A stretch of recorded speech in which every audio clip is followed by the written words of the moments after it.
This episode was recorded in front of a live stream audience. Join me at gaming.youtube.com/The Jessa Channel.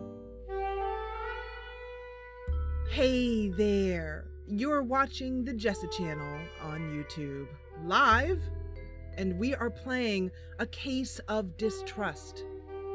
We are playing this game with Ben Wander, who is here in chat with us today, and we're going to be diving into the world of 1920s San Francisco.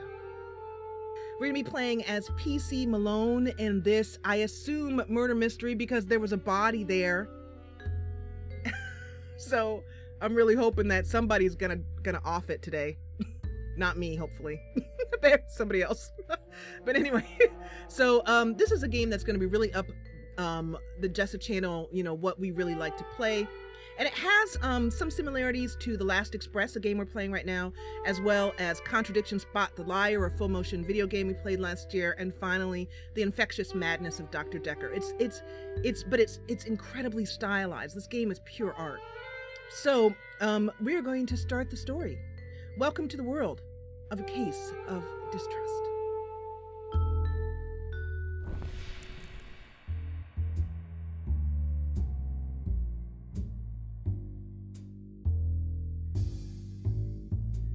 I awoke in my desk chair. The controls for this game are pretty simple. It's just point and click, and there'll be an inventory that comes up, and you'll see that. So yeah, it's really simple and beautiful to play. Also, another note is that this game is family friendly, despite the fact that there's a murder mystery. It's very family friendly and nothing too you know, it's safe to play with your children around. Okay. Across from me were his piercing amber eyes. They surprised me at first, but I should have known he'd be there. Looks like car headlights. That's cool. I stretched and said, mid-yawn, not very nice to sneak into a sleeping woman's apartment. But his stare just continued. So, I laughed at his glare, or I cursed the open window. I'm gonna play PC Malone as a kind of, this music, I freaking love this music. I'm gonna play her as kind of like a really hard-boiled, laugh in the face of death, you know, just like, bring it on, bring it on. I'm gonna play her hard-boiled. And the neat thing is that this is a, this game has a female protagonist, which is really cool and not really obvious from you know, it was kind of surprised when I first played the game. So yet another reason to check this game out on Steam tomorrow. It's tomorrow, February 8th. Okay, we're gonna laugh at his glare.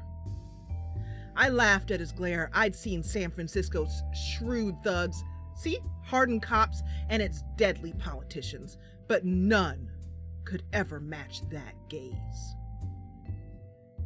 I knew I didn't have what he wanted. Reaching into my coat, I took out my knife and flicked it open. I held the knife steady. I held the knife steady while staring back at him. Look, I said, nodding towards the desk. That's all there is. Take it or leave it. But a detective knows when she's beat, and I knew then. He wanted to search the place, and that's what he would do. So already we're in a bit of trouble here. All right, I sighed, knowing my weakness for his type. I said, let's look. Look at us staring down the face of danger. Joe is saying, oh, Joe, have you... Okay, never mind.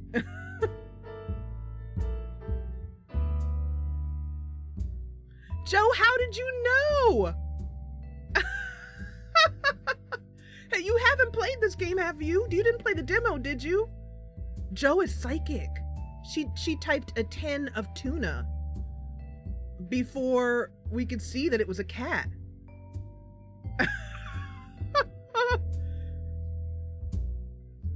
Wow, that's impressive, Joe, because I actually was surprised when I played this game. He let out a gleeful meow in victory. I cut a piece of my apple that the cat had rejected. Always the sore winner, I jabbed. But I was smiling too because I was telling the truth. There was absolutely no other food in my apartment. Okay, so Ben, first question for you that I forgot to ask you at the interview is by the way, you guys, you should know that Ben filmed real actors and then colored them in frame by frame. And you can see that Ben, hey Ben, can you type something for a minute? Because I'm going to make you a mod so you can put this link in. You guys, Ben is going to be a mod during this chat, so you guys better behave or he'll boot you. If you're like, I hate this game, he'll be like, out. Anyway, while I'm waiting for Ben to do that. Okay, so let me just take a moment and make Ben Ben. So I'm doing this so that you can put links in that refer to the game. Let's see here. Add moderator. There we go. Okay, Ben, you now have power. Use it wisely, Darth Ben. Do not fall to the dark side. Okay, so Ben, can you put in the link to your video that shows people how you filmed the real actors, because it's gonna blow people's minds. Ben is like, oh, it is a good day. All right, let's head back into the story. Come to the dark side, we have cookies. He let out a gleeful meow in victory. I cut a piece of my apple that the cat had rejected. Always the sore winner, I jabbed. But I was smiling too because I was telling the truth. There was absolutely no other food in my apartment. So my question to you, Ben, was, did you record or film a real cat? Look at that, I love how you go through the eye. The cat often dropped by to scavenge. Gonna need to move chat just a minute here. Sorry about that. One moment. Let me minimize it to about there. Okay. The cat often dropped by to scavenge. He made a lot of noise when he thought I was holding out on him, but right now the place was clean empty. No food anywhere. I had to prove it to him. We have our first case. Thank you, Ben. Ben said he filmed a real cat. Her name is Lady Henchar. Oh my gosh, that's awesome. A real cat. It's awesome. That's just awesome. Okay, so we have our first screen here. Let's just take a look around at what there is to see. I had taken copies of old murder cases from the San Francisco Police Department records when I'd left. I loved reading through them, even though my own contributions were minimal. At that time, I longed for those types of jobs.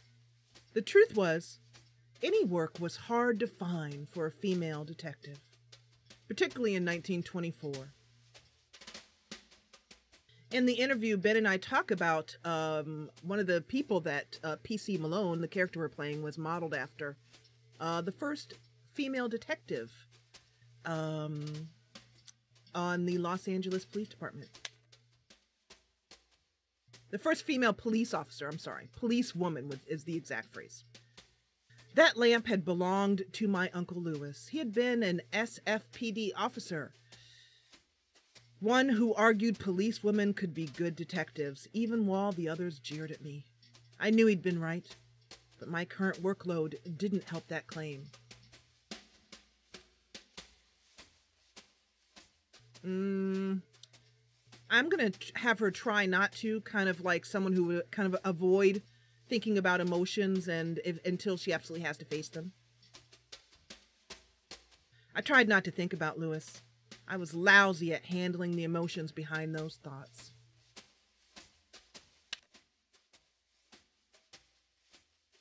So you'll notice over here in the bottom right-hand corner, when we click on something that gives us a note right here, you'll see that evidence piles up here in the case book. It's a nice touch, Ben, that you had the paper sound. That's really great. Statements. We haven't made any statements, or no one's made a statement to us yet, except for the cat. You know, the first statement should be meow.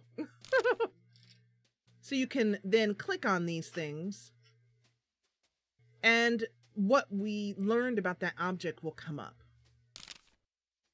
Our first goal, or case to solve, is to show the cat that there's no food. There were no cases, our case summary states, just then, but the cat was mewing and needed attention. I had to contradict the cat by first talking to him, then pointing to a piece of evidence in my notebook that proved that the apartment was empty of food. So, oops. I pressed the escape key. I'm trying to remember how to get out of here. Ben, how do I get out of here? I'm right mouse clicking. I don't see a button anywhere. Oh wait, no, I see back down in the left hand. Never mind, I see it. It's hidden by the chat room. That's why I didn't see it at first. Got it. Okay, so thank you, Joe. Yeah, thank you guys. The cat had waltzed into my apartment a few years earlier. He kept coming back, though there was rarely a morsel to eat. He'd continue his loud meowing until I proved to him that the place was empty of food. A newspaper was flopped on the floor, its headline about the death of Lenin, the leader of the Red Menace, sweeping Russia. It seemed the Bolsheviks had lost their head. So, fun fact, and fun fact number 2, that is that Ben shared with me that this game is historically correct. Just like The Last Express, you know the game we're playing on our Friday night live streams? My favorite game of all time. You know the one? Anyway, The Last Express, I told you it's historically accurate to 1914. And it has a newspaper in it in which articles are happening, things that happen in the world. And you can go to Google and Wikipedia those things. So Ben was very meticulous about the historical details. And so the Red Menace is something that has actually happened in 1924. The year this game is set. My old notebook now filled to the brim. I wrote everything down, even the minor details. Never know what can be useful. The first half had my old cases. Details from the beats I used to walk on my policewoman days. Of course, policewomen were forbidden from going on patrol, but Lewis often overlooked that rule. So back in 1924, the first policewomen were not allowed to do many things that police officers, policemen were allowed to do. Okay, I think that's it on this screen. Is there a key that I know? Isn't that cool? This game is amazing. When I first saw it, I was like, click, wish list, now, must have, now. Broke a nail, pounding the button. Ben, is there a key which allows me to press it and see all the clickable things on a screen? Or is it just kind of, you just kind of hope you hit everything? I think I missed this. Packaged cigarettes were the latest trend, but I still preferred to roll my own. The ashtray was evidence that it was a practiced skill. I suppose I had a lot of free time back then. Yeah, we're a hard-boiled detective, and you know, they all smoked cigarettes and died of cancer at the age of 43. Whatever. Okay, so in the kitchen here, there's the window where our good friend... what's the cat's name in the game, Ben?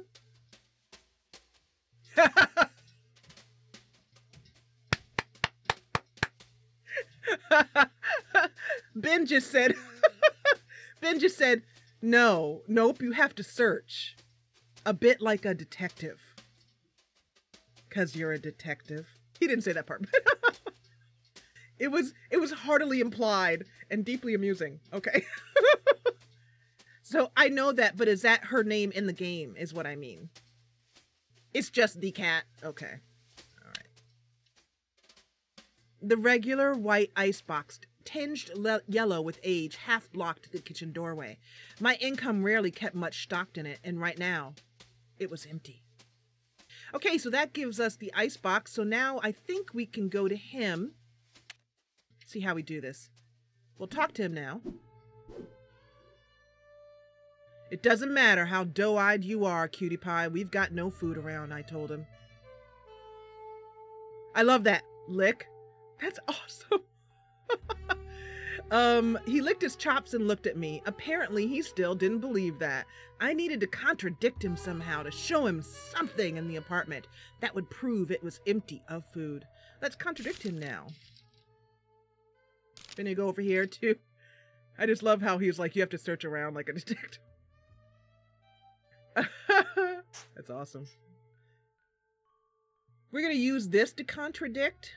And just for fun, I'm gonna see what happens when you try to contradict with something else, like just like a notebook or something.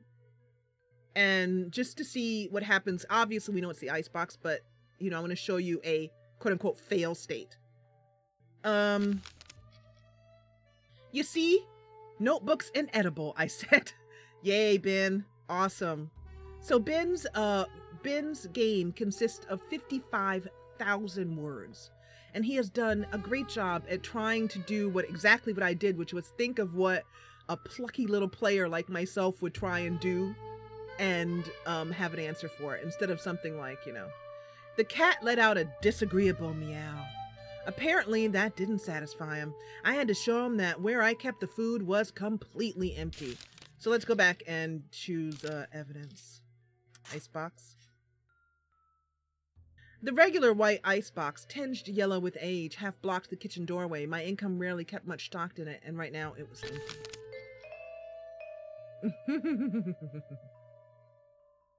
Oh, it does? Oh, I missed that one. I'm sorry. I clicked too fast before I saw that, Ben. But that's okay, because you guys, I encourage you to buy this game. And Ben said, click on the newspaper. It has a fun reaction. So go ahead and do that when you buy the game. I opened the icebox so the cat could see inside. Empty, I told him. I love this cat. The cat looked quizzically at the open door and then back at me. Sorry, fella. There's no grub in here. For me either. He stared at me with eyes as disappointed as I felt. Those big yellows always got to my soul. Thoughts of my family filled my head. Okay, so we can click on my sister, my parents. But never mind. You know, like I said, she really doesn't want to kind of get stuck in the emotional thoughts, but her sister meant so much to her that unbidden thoughts of her flow into PC Malone's head. My sister, Muriel, had sent a letter with an update of her life in Chicago. She and her husband had just purchased a new home outside the bluster of the city. Their 3 young children were looking forward to the move. I'd never told Muriel. I mostly ignored. I'd never told Muriel, but those letters I'd mostly ignored. At the time, her family was the last thing I wanted to read about. My sister had the ordinary lifestyle that I had rejected. I'd wanted to change the world to save I'd wanted to save myself.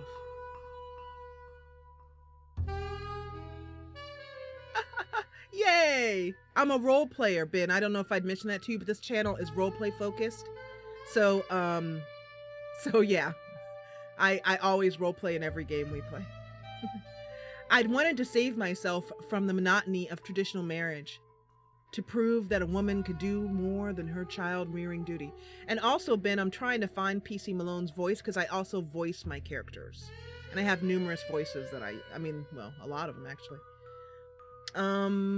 let's try that again. I'd wanted to save myself from the monotony of traditional marriage, to prove that a woman could do more than her child-rearing duty.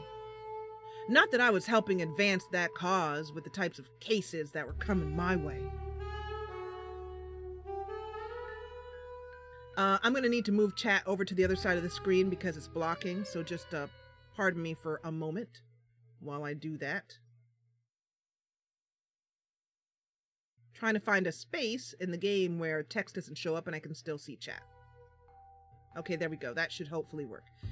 I have it over on the right side of the screen, right next to the kitty's face. My mind spiraled into the usual series of questions. Had I even impacted the women's movement? Had I made any change in society at all? Was my plodding career worth losing traditional happiness? What was the point of the life I had chosen? A loud meow from the cat snapped my thoughts back into the moment.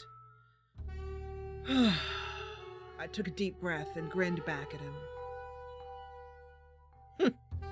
Guess you can scram now, I said. Nobody's gonna come knocking with food for you, fella. I gave him a little scratch behind the ears, though. As I was scratching the cat behind the ears, there immediately came a banging on the front door. Psh, beyond a nuisance, this cat was psychic too. You order out? I hope you got pizza, I asked him. Open the door. In the doorway, as I leaned up against the door jamb, was the regrettable, familiar face of Connor Green. His company churned my stomach.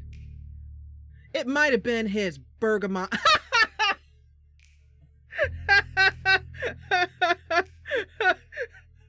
Okay, that got me. That was good, Ben. I like that one. That's awesome. His bergamot perfume. Stylin', brother. Which hung around my nostrils like a lingering, unwanted guest. Or that sordid smile which was forever plastered on his face. Let me know in chat how you guys are enjoying things.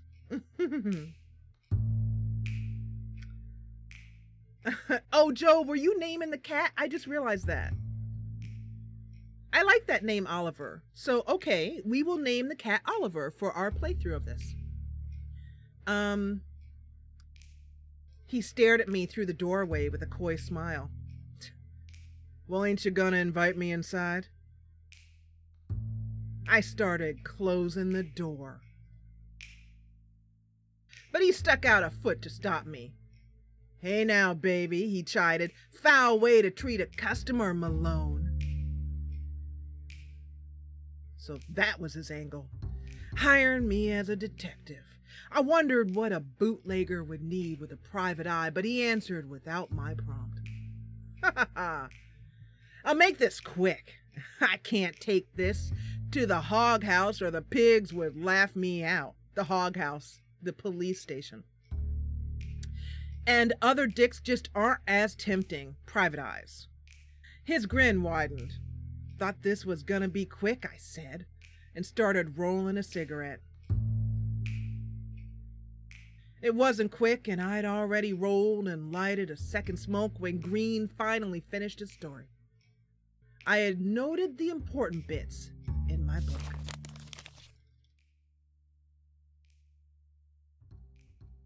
Yay! It had started with a letter, slipped under his door in a white envelope. The envelope contained a single typewritten leaf, which he handed to me. It read, "End your game, or we'll end you." It had no signature, instead ending with only a small scribble in the bottom right-hand corner that resembled a black hand. Green had a lead on a new rum-running scheme, a connection from Vancouver. He'd played a sample to Tiny Paul, the gangster who'd ran the 10-spoon speakeasy for mob boss Jerry Ferry. I hope I'm saying that right, Jerry Ferry. They'd agreed to buy in for more. Green surmised the letter was about his rum running. So, interesting. A question here, Ben. Does the white mean that it's something that goes into the notes? Night, Angel. Thank you for joining us. He suspected Redstone's stable, another bootlegger, of sending the letter. He told me that stable ran a barbershop during the day and gave me the address.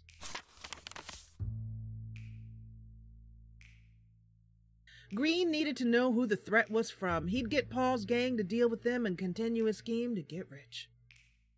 If I go snooping myself, he concluded, folks will see I'm not trusting people. No trust leads to no customers. I need to play it low-key, which is where you come in. I raised an eyebrow and stared at him through the cigarette smoke. Something in his yarn was still twisted. I loved this writing. He must have noticed my reticence because he said, you know, I worked closely with Lewis. I'm sure he'd want to protect me as much as any other victim.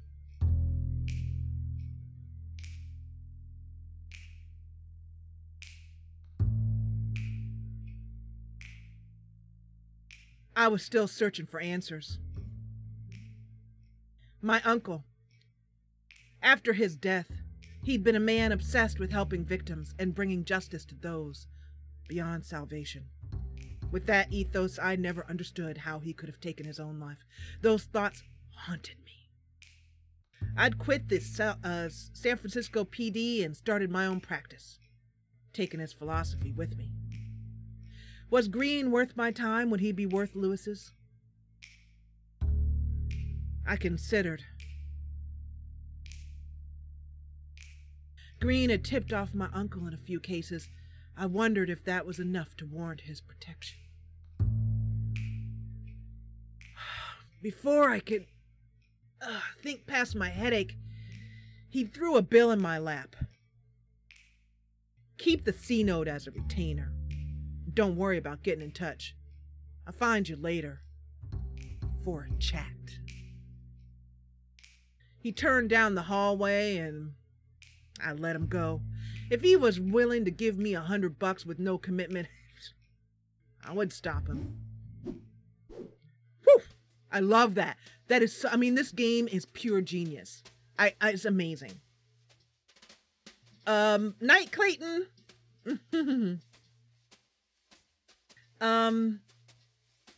Okay, so, I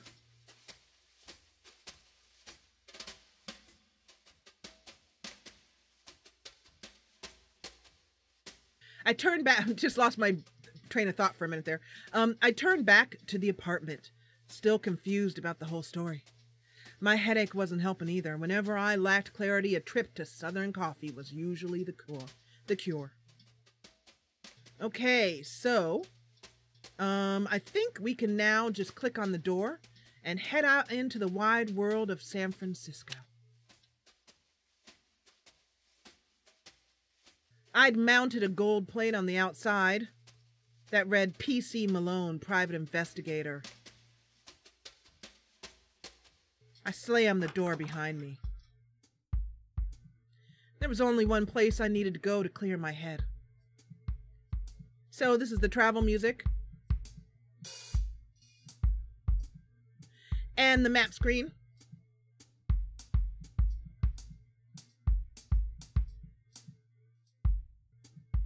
The opening to Betty and Joan feud. I don't know that. Is that a movie?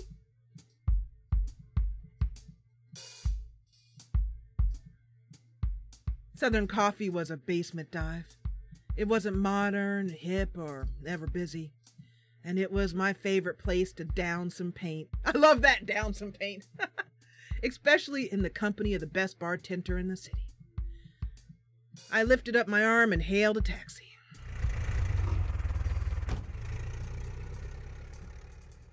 Hey there, sweetheart. I grabbed a taxi cab and told the driver where I wanted to go. I thought about talking with him on our way. Sure, I love talking to the cabbies. Sometimes they give you a useful bit of information. Or, just keep your mind off your troubles. The driver started talking about the latest films. Have you seen the Ten Commandments? He asked excitedly.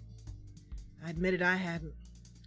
There's this scene, okay, where Moses parts the sea and the Israelites walk through the part. I mean, they just walk across completely here. I don't mean in the story, but like in the film itself. Just a group of actors, you know what I mean? In between mountains of water. It looks real. I melted in my seat. How'd they do it? And it has these colors, right? You know, he continued. They're so vivid. The whole scene is blue when it's dark or orange when it's hopeful. I ain't seen anything. Beep, beep, beep, out of my way. Get out of the way. Anyway, I haven't seen anything like it. But, you know, it's strange. I mean, you call a thing, you know, the Ten Commandments, and you expect it to be, you know, the old story. And it, beep! And then there's this long stretch about these brothers, John and Danny.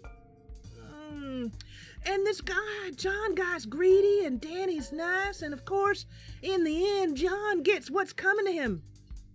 Weird way to tell a story, though. Anyhow, we're here. You should really see this flick. Considering how much he just told me about it, I felt I didn't need to anymore. I flicked him a couple of coins. Southern Coffee. Southern Coffee was an automatic diner.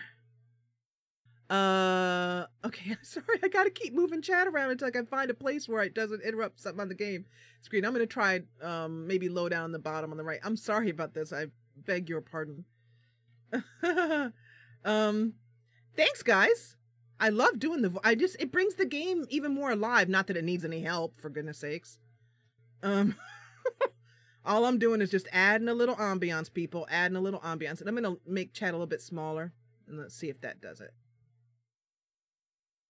Okay, so let's have a developer commentary moment. The Ten Commandments was actually one of the highest grossing films of 1924. It had a ridiculous scene with the scene actually parting.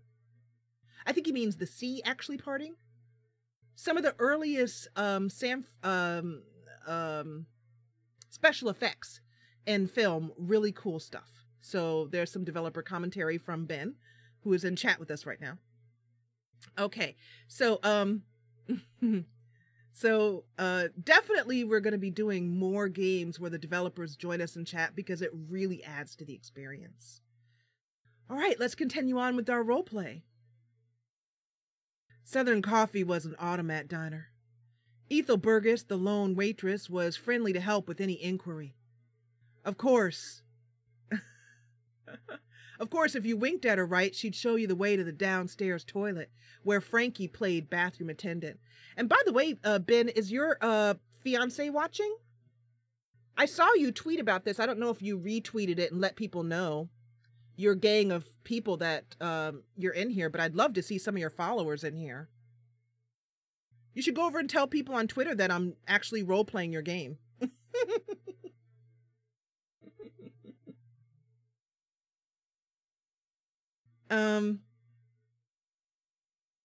Oh yeah, so we're gonna go. So PC Malone walks up to Ethel Burgess and goes, "Hey Ethel," gives her a little wink. "I want to go to the downstairs toilet, where Frankie played bathroom attendant." Thank you, Ralph. Southern Coffee had the distinct feeling of home. The familiar smell of mold in that old basement was enough to put a grin on my face. Oh, I understand. Okay, so we're here now in Southern Coffee. There's different things that we can click on in this new screen here. Lots of things. Although, let me know, Ben, if I missed something. I'll try and see everything, but let me know if I missed something. And I'm going to take a moment to drink a little broth, kind of keep my throat, doing a lot of talking. By the way, Aussie, I'm super happy to see you here. I believe it's your first time in a Jessa Channel stream. So, welcome.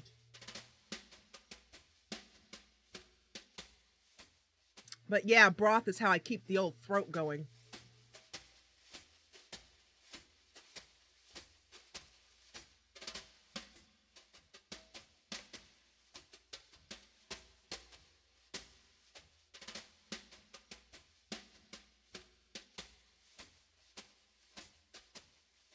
Ah, I love that. Hello. Hi, Victoria. How are you? Welcome to the Jessa Channel. Oh, you're quite welcome, Thomas. No problem. Okay, so let's head back in. And we are in the basement of Southern Coffee.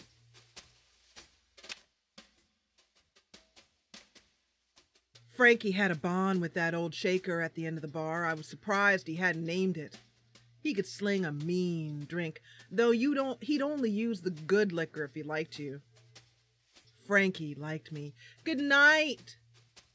Thank you. Thank you for coming, Shirley. Squeezes and hugs, honey.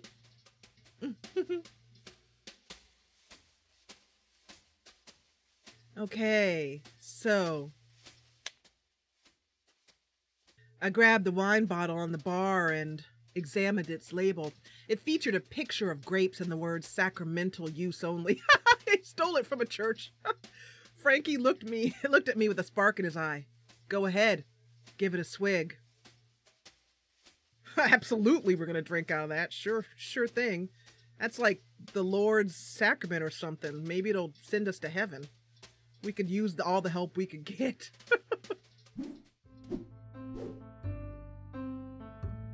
I grabbed the half-empty glass that had been next to the bottle and swirled some of its contents between my gums. A bit spicy, ain't it? Frankie asked. Oh no, it's good. We can take the hardest of liquor.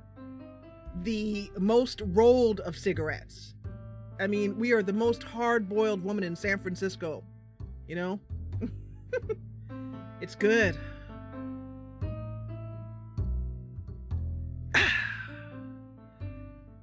Smooth.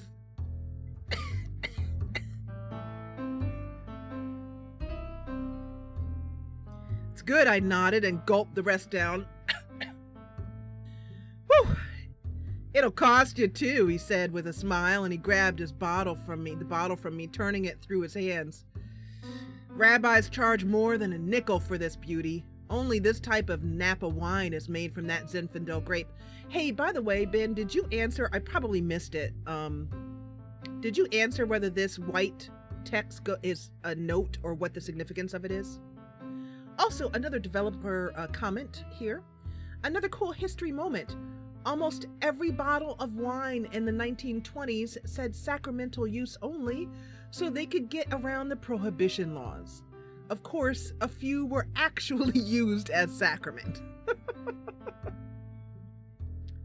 And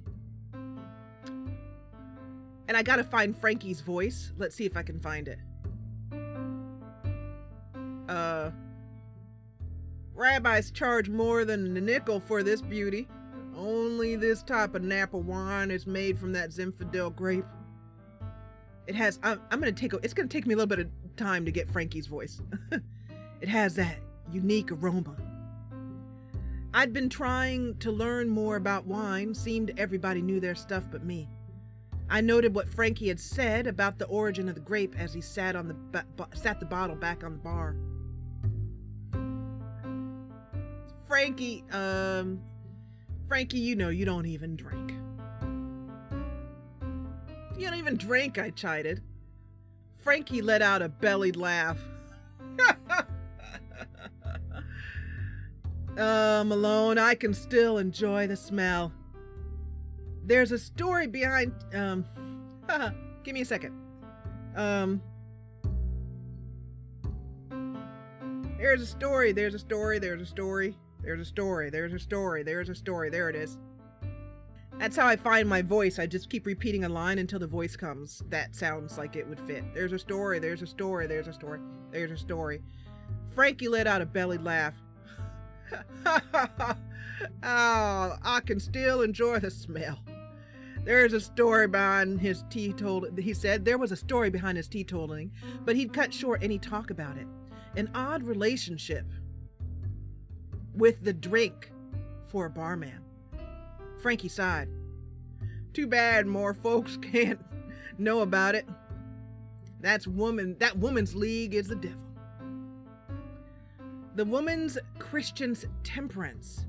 Aren't you done with the sauce? Let's find out about the woman's Christian's temperance. Something that Malone would have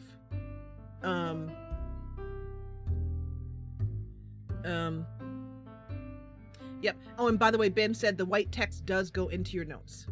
The woman's Christian's temperance, which I think Malone would have, at that time, in her work as a policewoman, would have run into them. The Woman's Christian's Temperance Union, which I'm pretty sure is a real thing. Was it a real thing, Ben? Was now under feminist Francard Willard, a positive force for the suffrage of women. But her staunch support of prohibition, along with the union's massive political clout, irked the very wet San Francisco public, and she particularly wasn't popular with bartenders.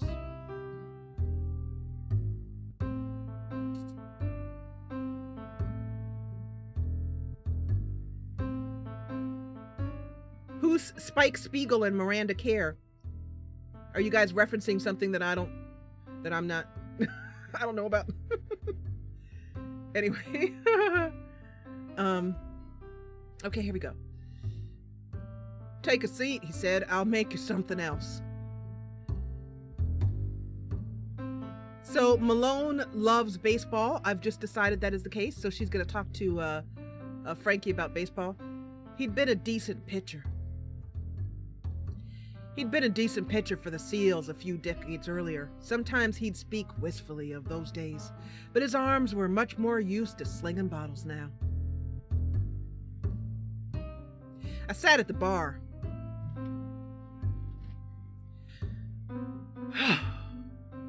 You got the spooks, PC? He said. He asked. You're worn as a catcher's mitt. I suppose my exhaustion showed. I won $100 for nothing, and I can't let it go.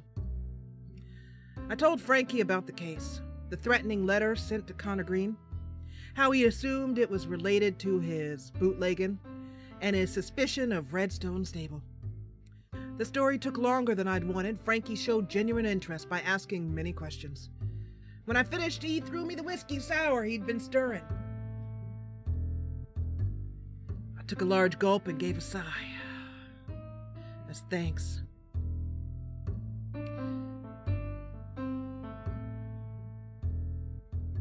Well, Green's case is better than most of what you're given, he said with some enthusiasm. At least it's not more of that, adultery bunk. Sure, I replied, but I started with a goal in mind. What's the point in helping a man like Green? Frankie clicked his tongue on his teeth.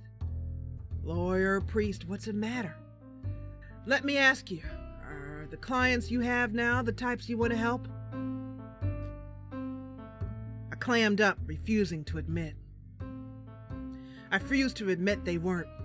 It's like my current client. I like my current clients just fine. You're always riled up when backed into a corner, Malone. But you don't have to fool me. As long as you're all right fooling yourself.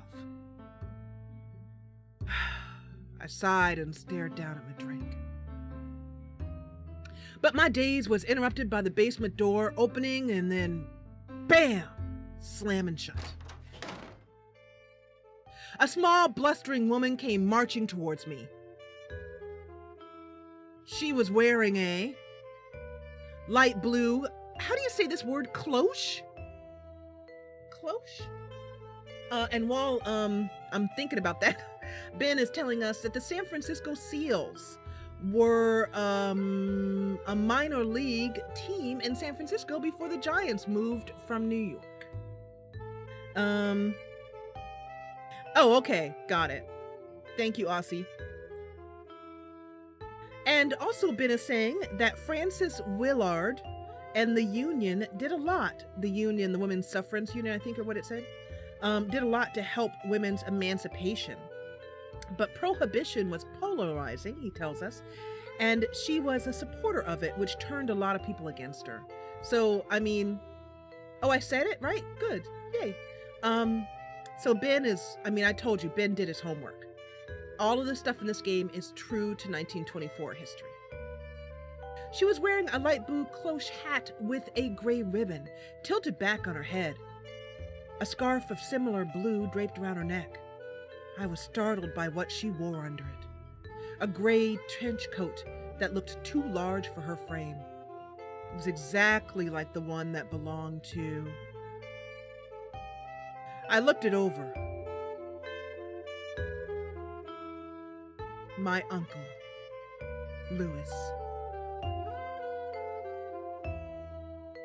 She hurled insults at me a while. All I could do was sit and take it, until she ran out of gas and started breathing heavily. I set my drink on the bar and looked her in the eyes. I studied her features more thoroughly. It was plain she was a knockout, now that she'd finished shrieking. Beyond the latest blush and lipstick, she had the natural soft skin and bright eyes perpetually desired by the opposite sex. While I was eyeing her, she caught her breath and restarted her tirade. You know what? I think I might play PC Malone as a lesbian. That'd be pretty cool. Does that go against anything you've written in the story, or is it kind of open? Thank you, Joe. Cloche. Cloche, cloche, cloche. And I think Malone might find this tall drink of water kind of saucy, if you get what I'm saying. I pointed down at the gray coat. Oh, wait a minute. No, I skipped some stuff. Sorry. While I was eyeing her, she caught her breath and restarted her tirade. I'm the wife of that bum who sneaks into your bed. I ignored her and said, Hey, where'd you get that coat? I asked her. What? She said, confused. I don't know. My husband gave it to me. Look, don't change the subject, you floozy. I saw him leaving your sty this morning. And that was when I gathered she was Connor Green's wife. Too bad for me. Yay! Okay, so PC Malone can have any orientation you want. So, Malone's a little... Actually, you know what? Malone's the type that wouldn't care if she's married or not, you know? A little roll in the hay, put the ring on the bedside table, and forget about it till the morning.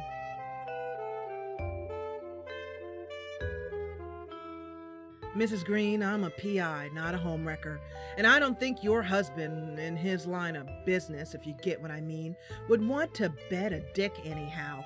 That sounds... This is family friendly. It is, and in 1924 slang, dick means detective, okay? Her look was pure incredulity. A woman in that line of work? She questioned. I don't believe it. I don't think we have to prove anything to her, I guess. I don't think so. You don't have to believe it, sister, I told her. But now you know my story, and I want to know yours. Why are you here, Mrs. Green? Between shouted obscenities, I understood a part of her story. Apparently, she had seen her husband leave my apartment, and distraught, she had followed me all the way to Frankie's basement to confront me. She ended her tirade with waterworks. The tears ruining whatever rouge she had on her face.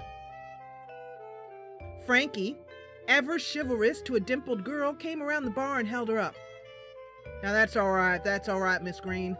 Why don't I hail you a cab and send you on back home? She agreed. And they walked together up the stairs. PC Malone listened to her crying tears fade away.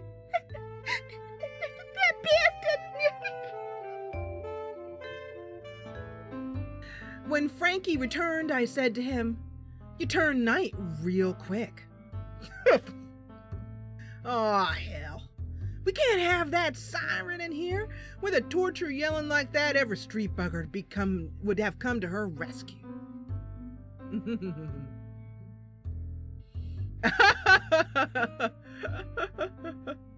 That's funny, Aussie. Mrs. Green is a torch singer?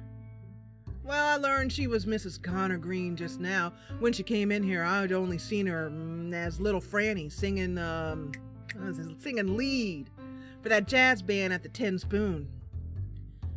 Oh, the Tin Spoon, I said. Isn't that Tiny Paul's joint? That's where Green is selling his liquor. Say, you think that's where she met her husband? I laughed. You're the real sleuth, Frankie. He made a sarcastic bow. I shook my head. You're telling me you escorted our little torturer out just to avoid a bit of hot water? Frankie flushed and said, "What are you talking about, Malone?" I was never good with emotions, but it was plain that Frankie had instantly fallen for the girl. So what if I had more to squeeze out of her, I asked. Oh, so what if I had more to squeeze out of her, I asked. What more could you possibly want from little Fanny? She can't have anything to do with Green's mess. Ben, there's a mistake here. I think the period goes on the other side of the quotation mark, I think. Although it's one day before release, so you might have time to do another build, but you know, there you go. So we can contradict him here, which we're definitely going to do. We're going to take the evidence at Southern Coffee. What more could she have with Green's? The only thing I can think of we can contradict him with is the letter. So let's do that.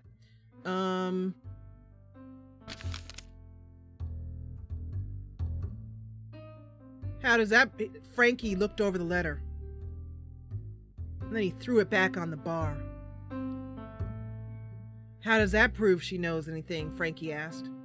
He was right. It didn't. I don't see how Mrs. Green's related to any of this, he concluded. Hi, mothering. Thank you. Welcome. Okay, so, we can contradict again. I don't know if there's anything that we have to contradict him with, but let's try one more time because Malone, you know, feels like the torch singer rejected her and she has it in for her, so she wants to prove to Frankie that the torch singer Mrs. Green has something to do with it. So let's see if there's anything else. Connor Green has just given me a case that involved his bootlegging. I still wasn't sure if he'd be worth my time. I decided to head to Southern Coffee and consult with Frankie. Okay, so, can you contradict with a statement as well? Oh, you are, Ben? Oh, cool. So when you're referring to Vancouver, you were referring to Canada, Vancouver?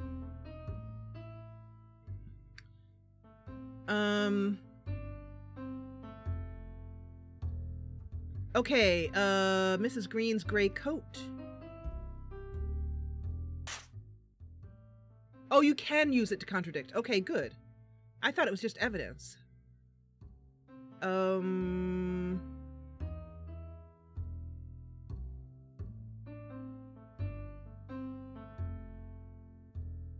Oh, you can contradict with goals, too.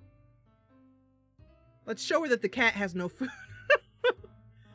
Listen, sweetie, I know that she's implicated in the murder because the cat has no food. And then immediately Frankie cuts us off and we can't drink anymore that day. I'm kind of guessing here, but let's try and contradict with the gray coat. Did you notice her clothes? That gray trench coat, maybe, I posed to him. That looked a bit large on her, don't you think? I thought she looked lovely, he said. That trench, I continued, belonged to Lewis. Frankie's eyes widened. You kidding me? So that scumbag Green might actually have been close to your uncle, he exclaimed. Or he might have. Or she might have. Either way, it's not total bunk. I stood up from the bar stool. What had just happened was quite the ruckus. It seemed like my cue to move along. So it looks like we might have slightly pissed off Frankie. And I think he might put the sacrament wine underneath the bar the next time we come. Okay, so let's head up here. Is there anything? Oh, I think we didn't take a look at this. Frankie kept a collection of pre-prohibition bottles on a shelf behind the counter. Their shapes and colors were far more alluring than the opaque jugs of modern swill. This bottle showed a California bear with the words Bohemian type in block letters underneath. I doubted that bear had ever heard of Bohemia, but he did look carefree. Okay. The worn stairs led to the outside world. So, we can leave. Oh, we forgot to look at, see, is there anything else? Oh, there's our bar stool. The bar stools were crooked and worn. My usual one was in the center of the room. I could sit on it for hours if Frankie had a yarn to spin. Of course, the sauce helped keep me in place, too. Once I'd asked Frankie to lend me some cash from that register. He growled so fierce that I decided not to ask again. I didn't think his employers would notice it before I got it back, but maybe he just wanted to save me from myself. I was wondering, Ben, if you were how long you were going to be able to visit with us, because I know you have release stuff to do. But anyway, yeah, thank you, Ben, for joining us. We're going to go out here now, and it was really great to have you at this part. And actually, I think we're going to take a break after we head out here. I was heading up the stairs, head hung low, when Frankie called after me. So what are you going to do? So, I believe that this is right around the point where the demo ends. The demo is available. Ben, could you put a link before you go to the demo?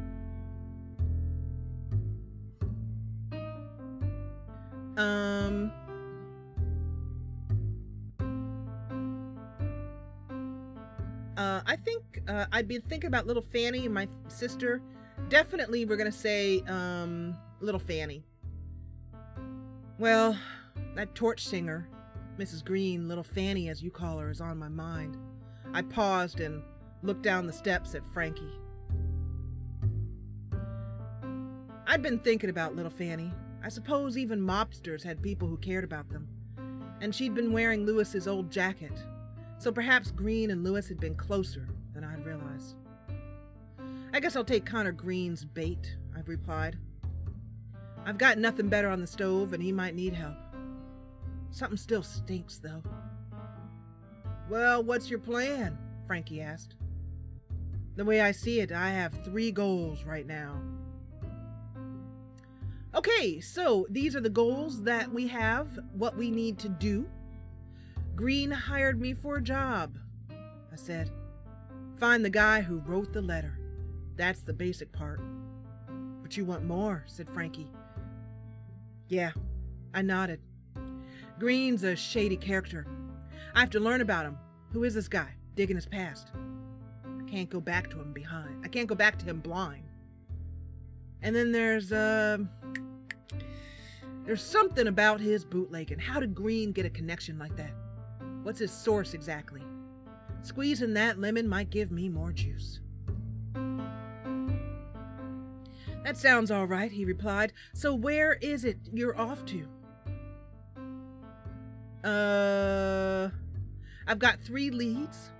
That bootlegger stable. The 10 Spoon Lounge is where we could go to, who Green claims sent him the letter. The 10 Spoon Lounge, where I might learn more about Green's rum-running schemes, and Mrs. Green, who could give me more dirt on her husband. Frankie nodded his approval. Well, if you're ever stuck, come back and see me. Come back and see me. I can never solve anything without talking it over. I smiled and went up the stairs. All right, so at this point, we have some places to go, but we're going to go to break, and we're going to take a quick 10-minute break, I think. It's going to be a quick one, because we want to get right back into the story. And let's see. And at the end of the demo, if you click on one of these places, it'll just come up and say you're at the end of the demo. So I'm going to close the game, and we will choose where we want to go next as a group when we come back after break.